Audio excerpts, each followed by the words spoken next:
Welcome to KRR kitchen. இன்றைக்கி நம்ம கிச்சனில் பார்க்க போகிற ரெசிபி நல்ல ஒரு அருமையான பூண்டு சட்னி தாங்க. பூண்டு சட்னி இன்றைக்கி நான் செய்கிற மெத்தடில் செஞ்சு பாருங்கள். டேஸ்ட்டு ரொம்ப அருமையாக இருக்கும். இட்லி தோசைக்கெல்லாம் ரொம்ப அட்டகாசமாக இருக்குங்க இந்த சட்னி. இந்த சட்னி ரெசிபி எப்படி செய்கிறதுன்னு நம்ம வீடியோக்குள்ளே போய் பார்ப்போம். அதுக்கு முன்னாடி நம்ம சேனலை இப்போ தான் ஃபஸ்ட் டைம் பார்க்குறீங்கன்னா சப்ஸ்கிரைப் பண்ணி வச்சுக்கோங்க. கூடவே பெல் சிம்பிள் ப்ரெஸ் பண்ணி ஆளுங்கிற ஆப்ஷனையும் ப்ரெஸ் பண்ணி வச்சுக்கோங்க. அப்போ தான் நான் போகிற வீடியோஸ் எல்லாம் உங்களுக்கு தொடர்ந்து நோட்டிஃபிகேஷனில் உடனுக்குடனே கிடச்சிக்கிட்டு இருக்கும். இப்போ வாங்க இந்த பூண்டு தக்காளி சட்னி எப்படி செய்கிறதுன்னு பார்த்துடலாம்.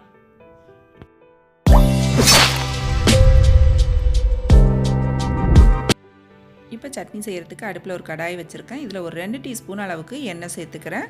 எண்ணெய் நல்லா காஞ்சதுக்கு அப்புறம் பார்த்திங்கன்னா ஒரு சின்ன துண்டு பெருங்காய கட்டி பொரிச்சு எடுத்துக்கிறேன். நீங்கள் தூள் பெருங்காயம் வச்சுருந்தீங்க அப்படின்னா தாளிப்பு கொடுக்கும் போது சேர்த்துக்கலாம். கட்டி பெருங்காயம் இருந்துச்சு அப்படின்னாக்கா இது போல் பொரிச்சு எடுத்துக்குங்க. இப்போ பெருங்காயம் பொரிஞ்சதுக்கப்புறம் இதை ஒரு பிளேட்டுக்கு மாற்றிக்குவோம். அதுக்கப்புறம் பார்த்திங்கன்னா ஒரு 15 வரமிளகாய் எடுத்து வச்சுருக்கேன். அதை இதில் சேர்த்துக்கிறேன். இந்த சட்னி கொஞ்சம் காரமாக இருந்துச்சு அப்படின்னாக்கா சாப்பிட்றதுக்கு டேஸ்ட் நல்லாயிருக்கும். உங்களுக்கு காரம் கம்மியாக தேவைன்னா நீங்கள் மிளகாயை கொஞ்சம் கம்மி பண்ணி கூட சேர்த்துக்குங்க. இப்போ இந்த மிளகாய் பார்த்திங்கன்னா அடுப்பு தீயை குறைச்சி வச்சு நல்லா செவக்க வறுத்து எடுத்துக்கணும்.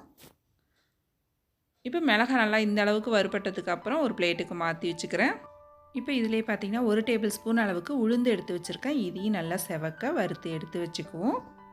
இப்போ எல்லா பொருளுமே நம்ம தனித்தனியாக வறுத்து எடுக்கும் போது பார்த்திங்கன்னா நல்லா வறுபட்டு சட்னி நல்லா வாசமாக டேஸ்ட்டாக இருக்கும். இப்போ உளுந்தும் நல்லா வறுபட்டுட்டு இதையும் அதே பிளேட்டுக்கு நான் மாற்றி எடுத்து வச்சுக்கிறேன். இப்போ அதே எண்ணெயில் பார்த்திங்கன்னா ஒரு 10 சின்ன வெங்காயம் சேர்த்துருக்கேன். இது ஒரு நல்ல பாதி அளவு வதங்கட்டும்.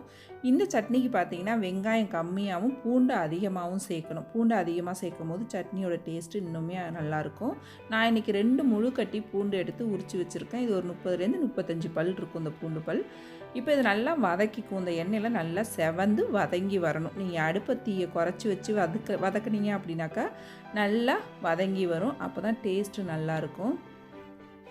சில பேருக்கு பார்த்திங்கன்னா இந்த வெங்காயம் பூண்டு வாடையெல்லாம் பிடிக்காது. அவங்களாம் இது போல் நல்லா வதக்கிட்டு இந்த சட்னி செஞ்சாங்க அப்படின்னாக்கா நல்லாயிருக்கும். அந்த வெங்காயம் பூண்டோட வாடை இல்லாமல் டேஸ்ட்டு சூப்பராக இருக்கும்.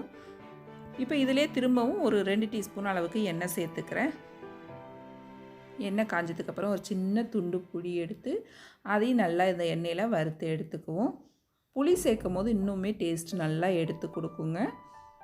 இப்போ இதிலே பார்த்திங்கன்னா ஒரு 2 தக்காளி பழம், நல்லா பெரிய சைஸில் உள்ள தக்காளி 2 எடுத்துருக்கேன். சின்னதாக இருந்ததுன்னா நீங்கள் 3 எடுத்துக்குங்க. தக்காளி அதிகமாக சேர்த்தோம் அப்படின்னாக்கா டேஸ்ட்டு ரொம்ப நல்லாயிருக்கும். பெருசாக இருந்ததுனால நான் 2 எடுத்துருக்கேன். இப்போ இந்த தக்காளி நல்லா வதங்கி வரணும் இந்த அளவுக்கு. இப்போ எல்லாத்தையும் பார்த்திங்கன்னா நம்ம வதக்கினது எல்லாத்தையும் நல்லா ஆற வச்சு எடுத்துக்குவோம். கொஞ்சம் கூட சூடு இருக்கக்கூடாது. எல்லா பொருளையும் நல்லா ஆற வச்சு எடுத்துக்குவோம். இப்போ எல்லா பொருளும் ஆறுனதுக்கப்புறம் நான் அது எல்லாத்தையுமே மிக்ஸி ஜாருக்கு மாற்றிட்டு இந்த சட்னிக்கு தேவையான அளவு உப்பும் சேர்த்துட்டு, இந்த சட்னி பார்த்திங்கன்னா தண்ணி ஊற்றி அரைக்கக்கூடாது. நம்ம அந்த வெங்காயம் தக்காளி பழத்தில் உள்ள அந்த தண்ணியே போதும் நமக்கு. நல்லா நைஸாக அரைச்சி எடுத்துக்குங்க. இந்த அளவுக்கு நல்லா திக்காக நைஸாக அரைச்சி எடுத்துக்குங்க. இப்போ இந்த சட்னியை ஒரு பாத்திரத்துக்கு மாற்றிக்கிறேன். இதிலே கொஞ்சமாக தண்ணியும் சேர்த்துக்கிறேன்.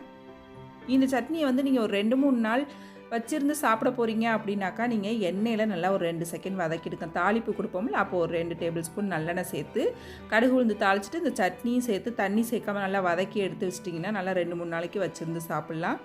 இது உடனே காலியாகிடும் அப்படிங்கிறதுனால நான் இன்றைக்கி தாளிப்பு கொடுத்துக்கிறேன். கடுகு உளுந்து சேர்த்து கருவேப்பிலை சேர்த்து நல்லா தாளிச்சிட்டு இதில் சேர்த்துக்குவோம். கொஞ்சம் நல்லெண்ணெய் அதிகமாக சேர்த்து தாளித்தோம் அப்படின்னாக்கா இந்த சட்னியோட டேஸ்ட்டு ரொம்ப அருமையாக இருக்குங்க. அதனால தான் எண்ணெய் கொஞ்சம் அதிகமாக சேர்த்து தாளிச்சிருக்கேன்.